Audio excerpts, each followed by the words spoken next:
গরম কেন এত বাড়ছে একবার ভেবে দেখেছেন?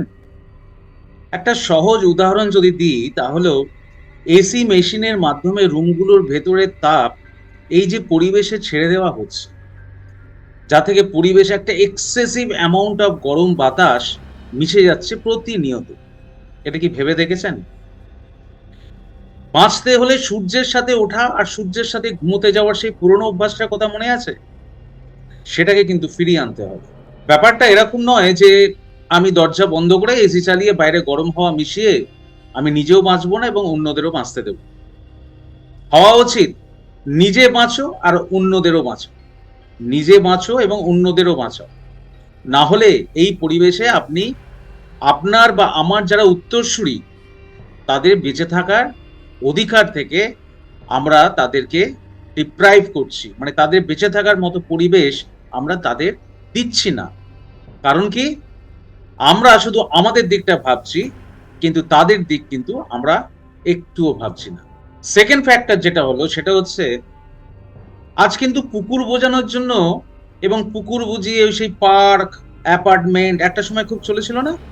তার কিন্তু ফল ভোগ করা শুরু করে দিয়েছি আমরা সবাই। এখন আর কান্নাকাটি করে হবে কি? এখন আমাদের ওই দক্ষিণবঙ্গে জলীয় বাষ্পর সৃষ্টি আর হচ্ছে না পুকুর বোঝানোর জন্য। যে কাজটা অনেক আগেই আমরা করে ফেলে এখন কান্নাকাটি করার অবস্থায় চলে এসেছি। প্রতিটা সরকার বা গভর্নমেন্টের উচিত যত এলাকা আছে সব এলাকাগুলোতে অন্তত 2 থেকে 3টে পুকুরের সৃষ্টি করা ও প্রতিটা বাড়িতে 10টা করে কিন্তু গাছ লাগানোর আইনি পদক্ষেপ বা প্রক্রিয়া গ্রহণ করা। এই কাজগুলো কিন্তু কঠিন নয়। এই দুয়ারে কাজগুলো করার আজ শেষ ওয়ার্নিং, শেষ সতর্কবার্তা, শেষ চান্স প্রকৃতি কিন্তু আমাদেরকে দিয়ে দিয়েছে। প্রকৃতি কখনো কিছু চায়নি। প্রকৃতি নিরপেক্ষভাবে এই পরিবেশটাকে গড়ে তুলেছিল যাতে প্রকৃতি নিজে বাঁচে এবং আমরাও যাতে বাঁচতে পারি। আমাদের কাছে কিছু চায়নি প্রকৃতি। কিন্তু আমরা প্রকৃতিকে গাছ কেটে, পুকুর বুজিয়ে এবং আরো নানাবিধ কাণ্ড কারখানা করে শেষ করে ফেলেছি। ভোট আর জোটের চেয়েও আজ দেশের রাজনীতিতে না অনেকটা ঊর্ধ্বে উঠতে হবে এবং অনেকটা ঊর্ধ্বে উঠে এই কাজগুলো দেশের মন্ত্রী থেকে রাজা, রানী, প্রজা সবাইকে হাতে হাত মিলিয়ে ভাবতে হবে এবং করতে হবে। না হলে আর 5 থেকে 10টা বছর শুধু অপেক্ষা করুন। শুধুই অপেক্ষা। 5 থেকে 10টা বছর। কোটি বছরের পৃথিবী আর 5 থেকে 10টা বছর। এখন যেখানে আমরা জানি 6টা ঋতু হয়, সেখানে আজকের দিনে দাঁড়িয়ে আমরা বলতে পারি এখন মাত্র 2টো ঋতুতে এসে ঠেকেছি। 2টো ঋতু। একটা হচ্ছে গ্রীষ্ম, একটা হচ্ছে শীত। বর্ষা আসে না। জল কোথায়? জলীয় বাষ্প তো উপরে ভেপার হয় না। বর্ষা নেই। 5 থেকে 10 বছর পর এই 2টি ঋতু এখন একটি ঋতুতে পরিণত হয়ে যাবে। মানে এখন যেটা 10 মাস গরম, 2 মাস শীত, সেটা কিন্তু 12 মাসই গরমে আকার নেবে। আর যদি বৃষ্টি না হয়, চাষবাস, খাদ্য দ্রব্য এগুলো বুঝতে পারছেন কোন জায়গায় যাবে? এই যে অ্যাডভান্স টেকনোলজি, মানুষ সেই অ্যাডভান্স টেকনোলজির সাথে এখন খাপ খাইয়ে নিয়েছে।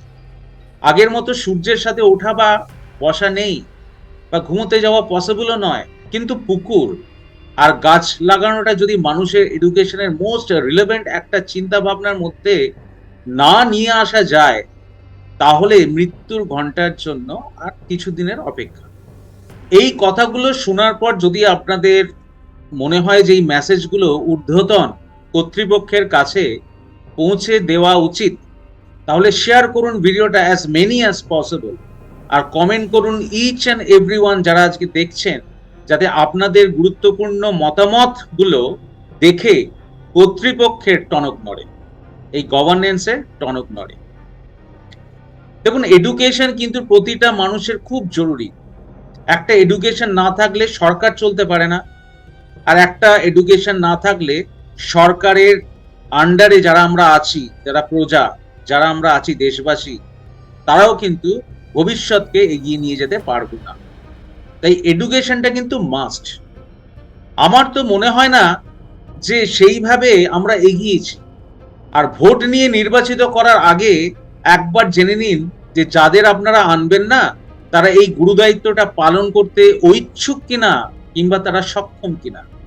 সব থেকে বড় কথা, তারা ঐচ্ছুক কিনা।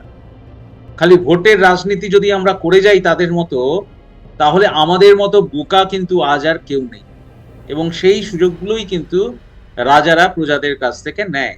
আমাদের বেঁচে থাকার জন্য কোটি কোটি বছর ধরে প্রকৃতি সে তাকে নিজেকে সাজিয়েছে, নিজেকে তৈরি করেছিল তার ভারসাম্য রক্ষার জন্য।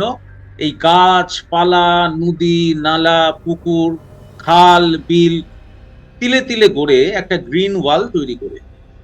আর সেই গ্রিন ওয়ালকে আমরা নষ্ট করে ফেলেছি গাছ কাটাও পুকুর বুঝে। কারণ বাতাসে জলীয় ভেপার আর আসবে না, বা আর আসছেও না। বর্ষা আর হবে না, আস্তে আস্তে দেখবেন নামমাত্র হাতে গোনা কিছু গাছপালা থেকে অক্সিজেনে মানুষের যে চাহিদা সেটাও কিন্তু পূরণ আর হবে না। কারণ আমরা যে হারে গাছ কেটেছি সেই হারে কিন্তু গাছ পোঁতা হয়নি। এসি চালিয়ে নির্গত হওয়া বায়ুমণ্ডলে উত্তপ্ত হাওয়াকে প্রবেশ করিয়ে পরিবেশকে নষ্ট করে ফেলেছি। আর এই পরিবেশ যতক্ষণ না ঠান্ডা হবে ততক্ষণ কিন্তু বৃষ্টি হবে না। আর বৃষ্টি না হলে পরিবেশের ভারসাম্য নষ্ট হয়ে যাবে এবং আমরা খাদ্য সংকটেও ভুগব।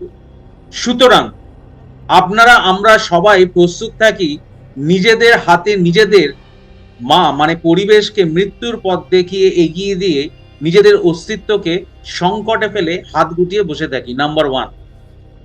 আর নাম্বার 2, অথবা একটা শিক্ষিত সমাজ ও সরকার গড়ে তুলি, বা যারা একটু সদিচ্ছে দেখাবে এই কেটে ফেলা গাছগুলো প্রকৃতিকে ফিরিয়ে দিয়ে, বা হারানো পুকুরগুলো প্রকৃতির বুকে ফিরিয়ে দিয়ে। আজ এই অবধি। শেয়ার করুন ভিডিওটা পারলে আপনার আমার সবার কল্যাণে, মানুষের কল্যাণে। আমরা মানুষের কল্যাণ সম্পর্কে খুব কম চিন্তা করি, নিজের প্রয়োজনটা মিটলেই হয়ে যায় আর কি। মানে মানুষের যে মনের যে ইচ্ছা সেটাও এখন কিন্তু স্বার্থকেন্দ্রিক। মেসেজ করে কমেন্ট বক্সে আপনাদের রায় জানাতে ভুলবেন না। আপনারা তো দায়িত্বশীল একটা সমাজের একজন অংশ। যদি তাই হন তাহলে অবশ্যই সাবস্ক্রাইব করে আমাকে এই ধরনের অনেক গুরুত্বপূর্ণ কথাগুলো বলার সুযোগ করে দেবেন এই চ্যানেলে এসে আপনাদের সাথে। যদিও আমার চ্যানেলটা ট্রাভেল রিলেটেড বা ট্রাভেল ওরিয়েন্টেড, কিন্তু আমরা যদি এগিয়ে না আসি তাহলে 10 জনের কাছে এই শিক্ষাটা পৌঁছবে কি? ভালো থাকবেন, আজকে এলাম।